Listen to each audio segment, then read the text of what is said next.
When was the last time you talked with your siblings? My name is Mackenzie Ardney, and this is a story about my greatest fear and yet my strongest connection. On March 29th, 2012, my mother and I sat together inside of a movie theater watching the recently released movie about climate change and environmental awareness called The Lorax. My little sister McKinley, who was 2 at the time, and my siblings stayed at home with my father and did not accompany us. The movie was going great until halfway through the movie, my mother got a phone call from my father. My little sister McKinley got attacked by our 2 English bulldogs. As soon as my mother got off the phone, she quickly grabbed my hand and we rushed home, not knowing what was going on or how much damage had been done. Upon arrival, we noticed that there was a fire truck, an ambulance, a police car, and animal service in front of our house. My parents, my neighbors, my siblings, and myself hopped into our cars and we followed the ambulance to the hospital where my sister was going to be held. I will never forget the fear and misery that I felt that day, not knowing whether or not my little sister was going to make it.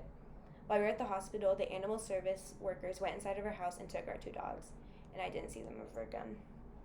Thankfully, our neighbor explained what happened and how he saved my sibling. My little sister opened up the side door and went out into the backyard without anyone noticing or hearing. He heard her screams and cries from over the fence and hopped over and picked her up off the ground, away from the dogs. My mother was mad at my dad that day because he left the door unopened and he didn't notice my sister going outside. After a few weeks in the hospital, my little sister came home wrapped in bandages like a mummy.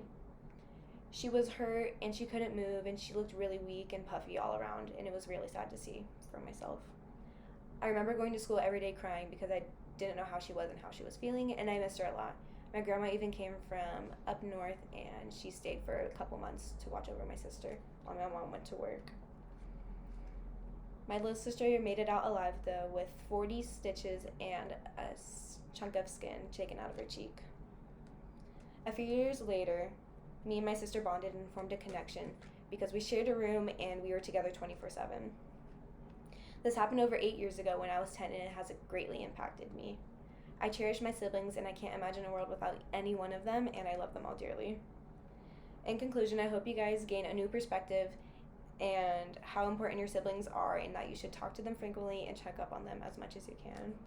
Thank you for listening.